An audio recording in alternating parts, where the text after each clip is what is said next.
Pemirsa, kembali lagi bersama saya Katarina Amelia di Wanyu Sore.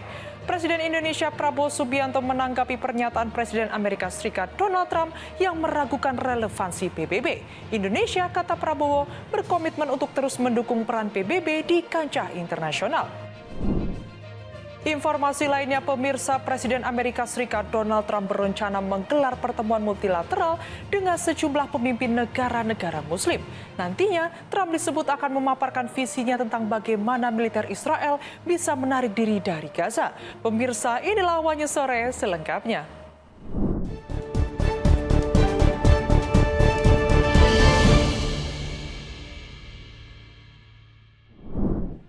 Presiden Indonesia Prabowo Subianto menanggapi sindiran Presiden Amerika Serikat Donald Trump yang meragukan relevansi Perserikatan Bangsa-Bangsa. Dalam sidang Majelis Umum PBB di New York, Prabowo menekankan pentingnya organisasi itu bagi keamanan dunia. Of which the United States, as you know, has many. Just as I did in my first term, I've made containing these threats a top priority, starting with the nation of Iran. My position is very simple. The world's #1 sponsor of terror can never be allowed to possess the most. Presiden Indonesia Prabowo Subianto menanggapi pernyataan Presiden Amerika Serikat Donald Trump yang meragukan relevansi Perserikatan Bangsa-Bangsa atau PBB. Dalam sidang Majelis Umum PBB di New York, Prabowo menekankan pentingnya organisasi itu bagi keamanan dunia. Menurutnya, keberadaan PBB memungkinkan para pemimpin dunia berkumpul dan berdiskusi menyelesaikan masalah global. Indonesia, kata Prabowo, berkomitmen untuk terus mendukung peran PBB di kancah internasional. Sementara itu, Trump sebelumnya menyebut PBB tak lebih dari simbol lemah yang tidak mampu menghentikan konflik. Ia menilai PBB hanya menghasilkan pernyataan keras tanpa tindakan nyata. Trump juga membanggakan pencapaiannya yang diklaim berhasil menghentikan 7 perang selama 7 bulan menjabat. Deretan konflik yang dimaksud meliputi kawasan Asia, Timur Tengah, hingga Afrika. Pernyataan kedua pemimpin ini menunjukkan perbedaan pandangan tajam mengenai efektivitas PBB dalam menjaga perdamaian dunia. I propose to this assembly a message of hope and optimism, grounded in action and execution.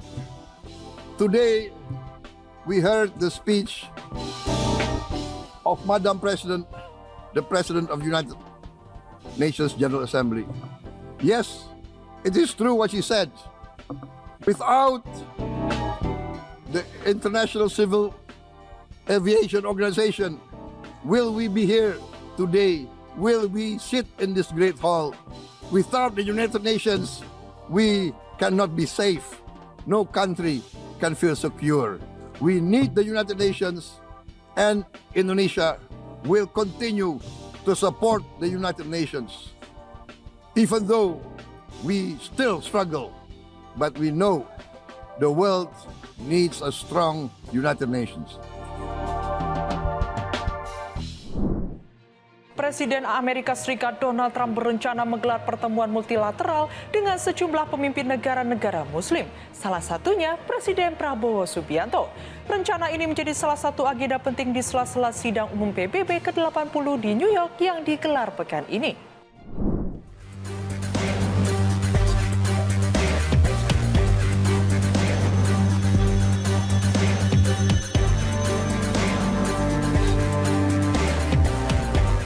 Presiden Amerika Serikat Donald Trump berencana menggelar pertemuan multilateral dengan sejumlah pemimpin negara-negara Muslim.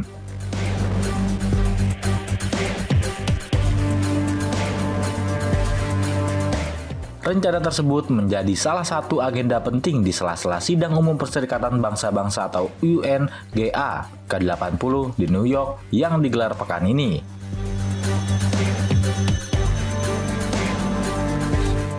Mengutip laporan Sekretaris Pers Gedung Putih Caroline Leavitt, dalam pertemuan tersebut nantinya Trump akan bertemu dengan para pemimpin Arab. di antaranya putra mahkota Mohammed bin Salman atau MBS yang mewakili Arab Saudi.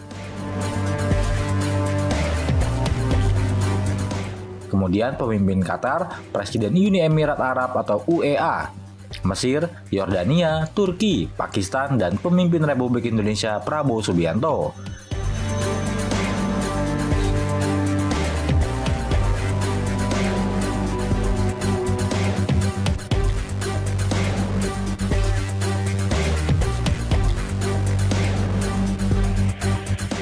Dalam pertemuan tersebut, Trump disebut akan memaparkan visinya tentang bagaimana militer Israel bisa menarik diri dari Gaza. Sekaligus membahas rencana penempatan pasukan penjaga perdamaian regional,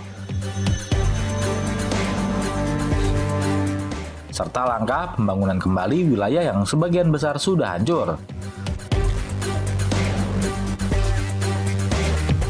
Sumber Israel dan Arab yang dikutip channel 12 Israel dan Axios menyebutkan Trump ingin agar negara-negara kawasan ikut terlibat aktif, termasuk dalam pengiriman pasukan untuk menjaga ketertiban pasca perang. Selain itu, pembiayaan rekonstruksi Gaza juga menjadi bagian penting dalam rencana yang ditawarkan.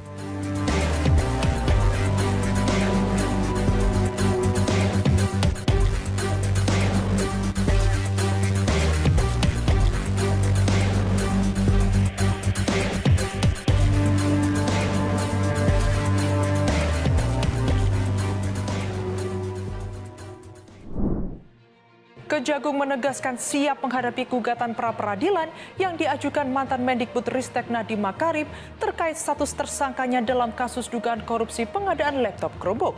Kepala Puspenkum Kejagung Anang Supriyatna memastikan penetapan tersangka sudah sesuai prosedur.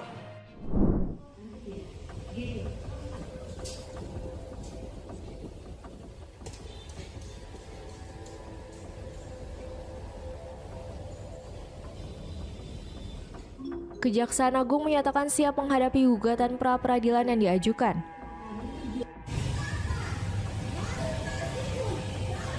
Mantan Menteri Pendidikan, Kebudayaan, Riset, dan Teknologi Nadiem Makarim.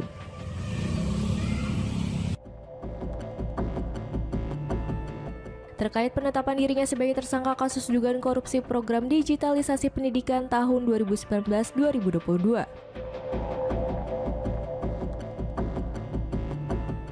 Pihak Nadiem Makarim mengajukan gugatan pra-peradilan ke Pengadilan Negeri Jakarta Selatan pada Selasa 23 September. Benar, Kepala Pusat Penerangan Hukum Kejagung Anang Supriyatna menegaskan langkah pra-peradilan merupakan hak hukum setiap tersangka. tetap mencari pencarian terhadap. Anang pada Selasa 23 September juga memastikan penetapan tersangka terhadap Nadiem sudah sesuai prosedur. Menurutnya, gugatan tersebut justru bisa menjadi mekanisme check and balance terhadap aparat penegak hukum.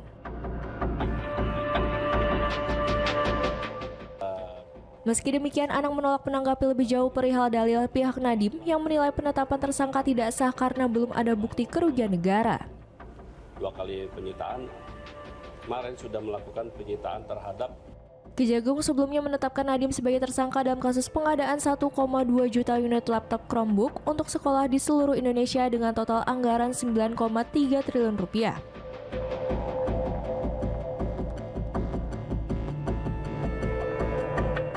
Penggunaan perangkat berbasis Chrome OS dinilai tidak efektif di daerah yang belum memiliki akses internet memadai.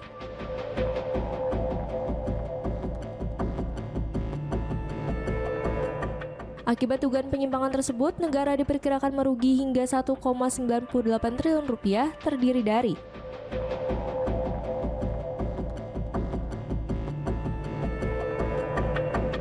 kerugian pengadaan perangkat lunak Chrome Device Management sebesar 480 miliar rupiah serta markup harga laptop sekitar 1,5 triliun rupiah.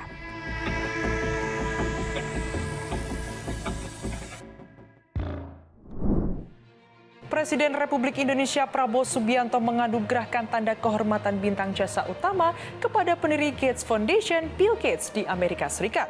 Penghargaan ini diberikan atas kontribusi besar Gates bagi Indonesia, khususnya di bidang kesehatan.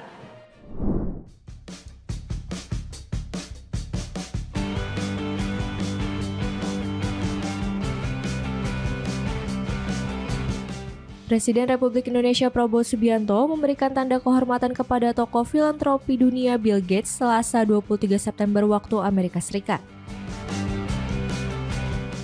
Tanda kehormatan tersebut diberikan kepada pendiri Gates Foundation atas jasa dan dedikasinya yang dinilai luar biasa bagi kesejahteraan manusia.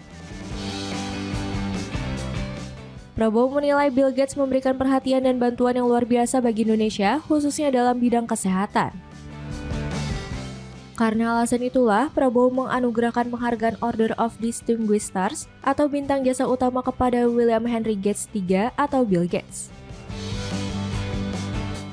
Tanda jasa ini diberikan sebagai penghargaan atas jasa dan dedikasi luar biasa Bill Gates dalam bidang dan kegiatan yang sangat bermanfaat bagi keselamatan, kesejahteraan, serta kejayaan bangsa dan negara. Melalui yayasan filantropinya, Bill Gates diketahui memberi dukungan dalam berbagai sektor seperti riset, pengembangan benih unggul, obat-obatan, dan vaksin. Secara finansial, pendiri Microsoft itu telah menyalurkan bantuan sekitar 7 hingga 8 triliun rupiah. Angka tersebut menunjukkan skala investasi yang besar dalam upaya peningkatan kualitas hidup di Indonesia. Selain itu, dampak ekonomi dan sosial yang ditimbulkan dari kontribusi tersebut diperkirakan mencapai 4,5 miliar dolar Amerika Serikat atau 75 triliun rupiah.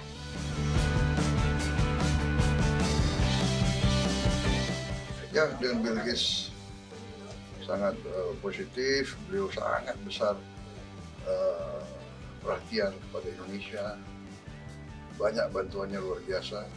Menteri Kesehatan mengatakan mungkin nilai langsung yang dibantu sudah sekitar 7 triliun ya, 7-8 triliun, tapi nilai yang lebih luas itu dampaknya kurang lebih 4-5 miliar dolar. Bantuan research, mencari benih-benih yang terbaik, obat-obatan, vaksin. Jadi dengan pertimbangan itulah saya memutuskan memberi tanda kehormatan, dan juga tim kami dari Danantara berbicara terus sama yayasan beliau untuk bersama-sama mencari proyek-proyek kemanusiaan, proyek-proyek untuk membantu golongan yang paling lemah, bantu mengatasi kemiskinan, kelaparan, dan juga pendidikan, terutama pendidikan kunci masa depan kita. Wakil Ketua Umum Nasdem Saan Mustafa menegaskan kehadiran Bendahara Umum Nasdem Ahmad Saroni di Munas 10 IMI tidak terkait partai, melainkan sebagai sekjen IMI. Diketahui Saroni hadir secara virtual untuk memberi apresiasi kepada pengurus IMI dan peserta Munas.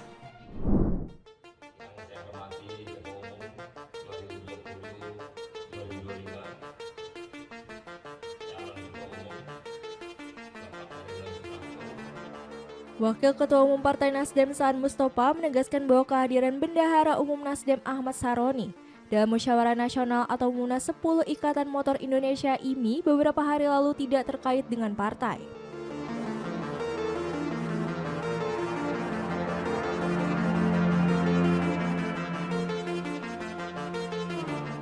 Menurut Saan, Selasa 23 September, Saroni hadir dalam kapasitasnya sebagai Sekretaris Jenderal IMI bukan mewakili Nasdem.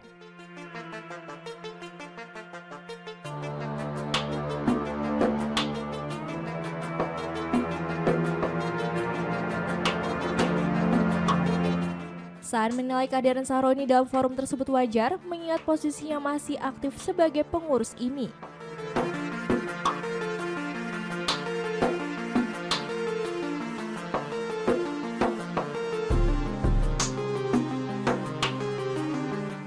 Ia menekankan bahwa Munas IMI adalah kegiatan organisasi profesi, bukan kegiatan partai.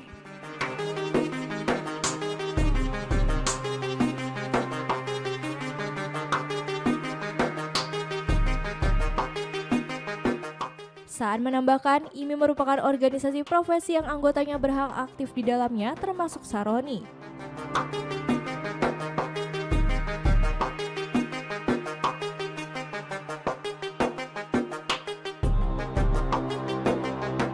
Sebelumnya, Saroni hadir secara virtual dalam pembukaan Munas IMI 10 2025 di Yogyakarta pada Sabtu 20 September.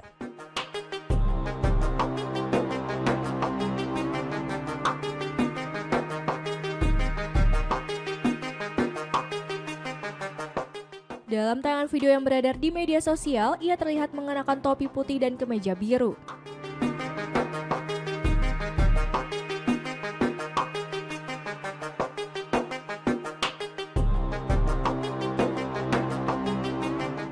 Dalam sambutannya, Saroni menyampaikan apresiasi kepada jajaran pengurus periode 2020-2025.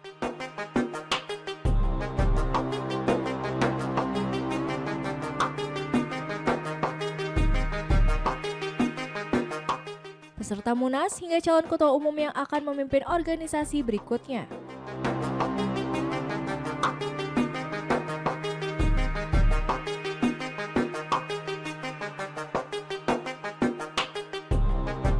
Saroni dalam kesempatan itu juga meminta maaf karena tidak bisa hadir secara langsung di lokasi.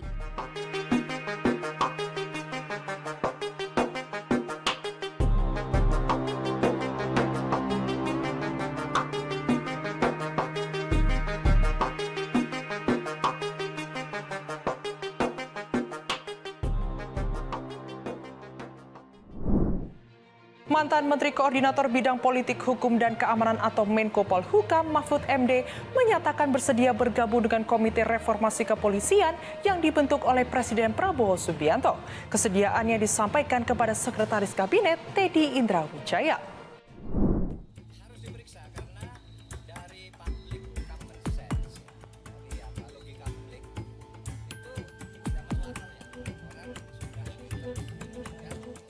Mantan Menko Polhukam Mahfud MD menyatakan bersedia bergabung dengan Komite Reformasi Kepolisian yang dibentuk oleh Presiden Prabowo Subianto.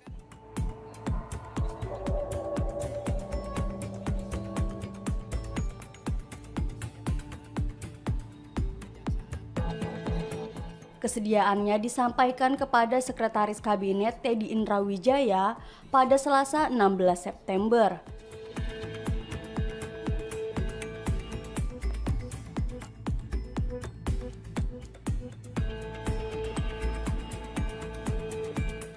Hal itu disampaikan Mahfud melalui kanal YouTube-nya pada Senin 22 September.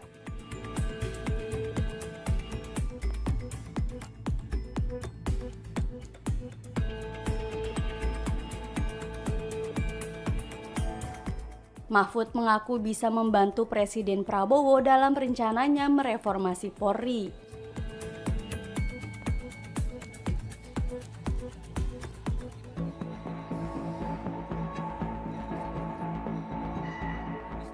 Ia mengatakan hal tersebut ia lakukan sebagai bagian kontribusi untuk negara.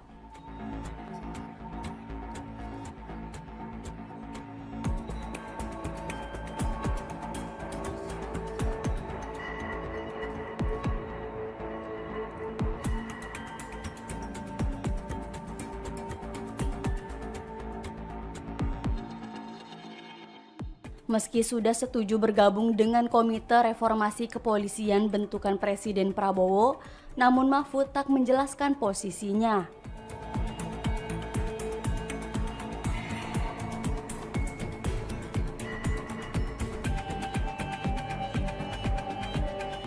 Mahfud mengungkapkan ada 3 hal yang harus diperbaiki dalam kaitannya tentang penegakan hukum, yakni aturan, aparatnya, dan budaya.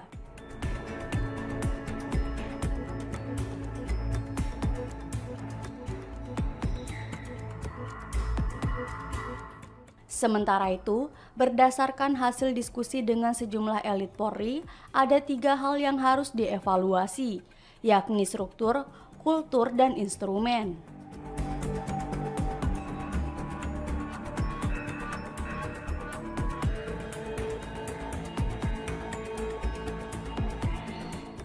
Kemudian terkait instrumen, Mahfud menilai sudah banyak aturan mengenai kepolisian yang sudah bagus isinya. Namun kultur buruk dari kepolisian inilah yang dinilai buruk oleh masyarakat, sehingga menyebabkan tidak adanya meritokrasi dari institut tersebut.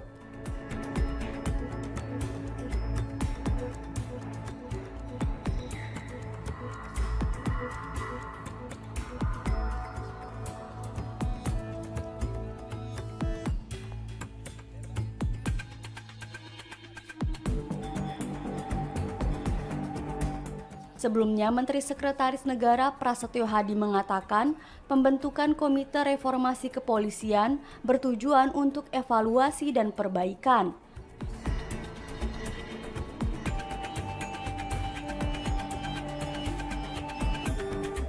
Kini anggota Komisi Reformasi Kepolisian itu tengah disusun.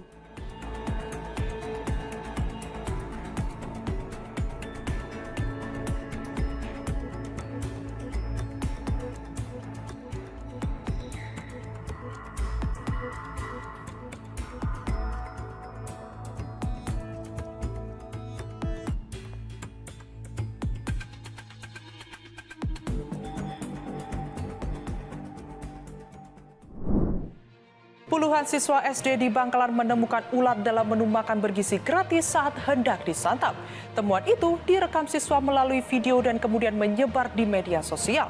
Pemerintah daerah akan mengirim surat teguran sekaligus melaporkan kasus ini ke Badan Gizi Nasional.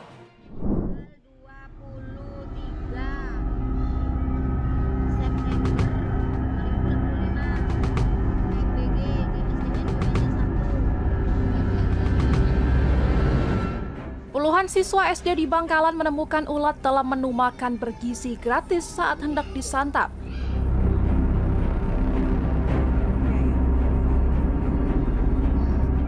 Sebagian siswa bahkan sempat memakan hidangan yang ternyata tercampur ulat.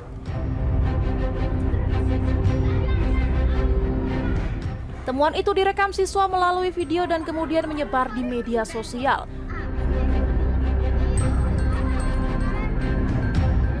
Peristiwa terjadi di SDN Bumi Anyar 1, Kecamatan Tanjung Bumi, Bangkalan pada Selasa 23 September 2025.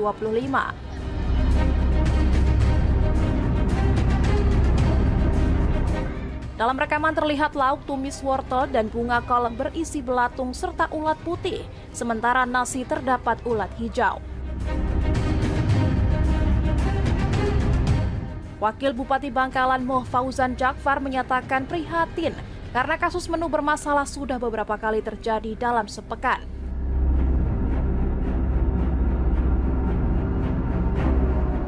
Ia menyebut ada temuan sebelumnya berupa makanan basi hingga yang tidak layak konsumsi.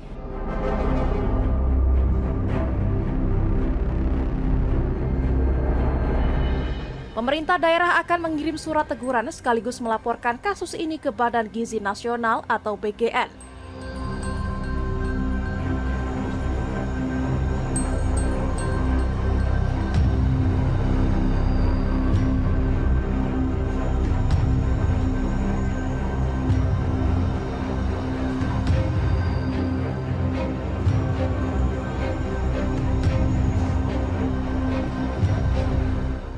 Satgas MBG juga ditugaskan memanggil pihak dapur penyedia menu untuk dimintai pertanggungjawaban.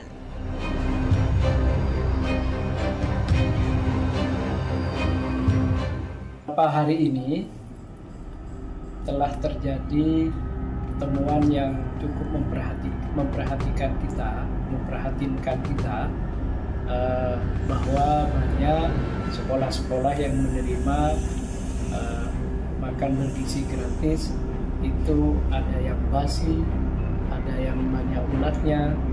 Ini kami pemerintah cukup menyayangkan dan cukup memprihatinkan kita, gitu ya. Apabila nanti SPTG yang ditemukan telah mengirimkan menu makanan yang tidak sesuai dengan SOP, misalnya ada ulatnya, basi dan sebagainya, itu nanti kami pemerintah akan mengirimkan surat kepada BGN untuk melaporkan kejadian-kejadian. Dan kami tidak mentoleransi SPPG yang telah Demikian informasi yang dapat kami sampaikan pemirsa. Terima kasih telah bergabung bersama kami. Saya Katarina Amelia dan seluruh tim yang bertugas mengucapkan sampai jumpa di One News sore berikutnya. Setiap hari pukul 7 malam hanya di kanal YouTube TV One News.com.